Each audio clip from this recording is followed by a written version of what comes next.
अष्टावक्र गीता प्रकरण 4। पुनः शिष्यानुभव प्रकरण।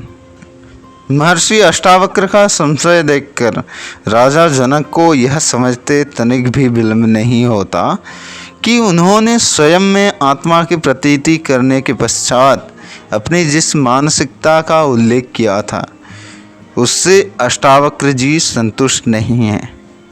अतः वे ऋषि अष्टावक्र की शंकाओं का समाधान करते हुए उत्तर देते हैं। श्लोक 1। हन्तात्मज्ञस्य धीरस्य खेलतो भोगलीलया नहि संसारवाहिकैः मूढ़ैः सह समानता। अर्थात निस्संदेह भोग लीला से खेलते हुए आत्मज्ञानी व धीर गंभीर की समानता सांसारिक लिप्साओं में लीन मूढ़ व्यक्ति के साथ कदापि नहीं की जा सकती। श्लोक 2। यत्पदं प्रेप्सवो दीनः सक्राद्यः सर्वदेवताः अहो तत्र स्थितो योगी नर्षम् उपगच्छति। अर्थात जिस पद को पाने की इच्छा से इंद्रादि सर्वदेवता भी दीन होते हैं, आश्चर्य है कि उस पद पर स्थित होकर भी योगी हर्ष को प्राप्त नहीं होता। श्लोक 3। तज्ञस्य पुण्य पापाभ्याम स्पर्शो यंतर्न जायते नह्याकाशस्य धूमेन दृश्यमानापि संगतिः। अर्थात तत्वज्ञान से अवगत होने वाले योगी के अंतकरण का स्पर्श पुण्य पाप से नहीं होता, क्योंकि आकाश में उठता हुआ धुआं दृश्यमान होते हुए भी आकाश से संबंधित नहीं होता।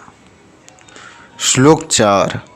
आत्मै वेदं जगत् सर्व ज्ञातं येन महात्मना यदृच्छया वर्तमानं तं निषेद्धुं क्षमेत कः।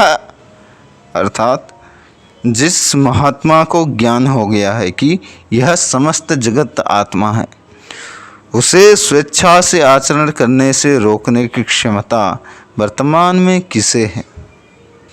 श्लोक 5। आव्राह्यस्तंभ पर्यन्ते भूतग्रामे चतुर्विधे विज्ञस्येव हि सामर्थ्यम इच्छानिच्छा विसर्जने। अर्थात ब्रह्मा से तृण पर्यंत 4 प्राणियों से परिपूर्ण सृष्टि में ज्ञानी ही इच्छा और अनिच्छा को रोक पाने में समर्थ है। श्लोक 6। आत्मानमद्वयं कश्चित् जानाति जगदीश्वरं यद्वेत्ति तत्स कुरुते न भयं तस्य कुत्रचित्। अर्थात कोई ज्ञानी ही जीव व जगदीश्वर को अद्वैत रूप में देख पाता है। ऐसे ज्ञानी को योग्य कर्म करते हुए भय की प्रतीति नहीं होती। श्लोक 11। माया मात्रमिदं विश्वं पश्यं विगत कौतुकः अपि सन्निहिते मृत्यो कथम त्रस्यति धीरधिः। अर्थात जिसका कौतुक भाव समाप्त हो चुका है, ऐसे धीर पुरुष को यह विश्व मात्र मायावत दृष्टिगोचर होता है। वह मृत्यु आने पर भयभीत कैसे हो सकता है। श्लोक 12। निष्पृहं मानसं यस्य नैरास्येऽपि महात्मनः तस्यात्मज्ञान तृप्तस्य तुलना केन जायते।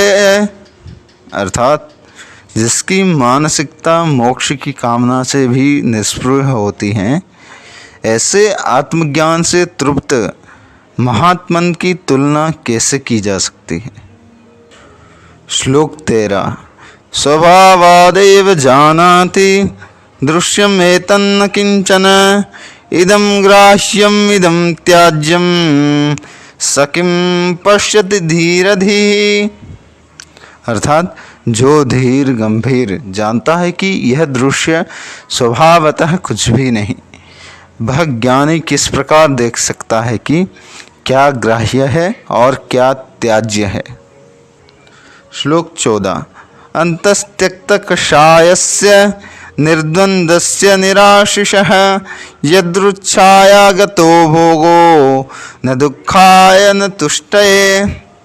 अर्थात जो अंतःकरण में समाई वासना के मेल को त्याग कर निर्द्वंद और आशा रहित होता है, उसे देव इच्छा से प्राप्त भोग से न दुख होता है और न तुष्टि।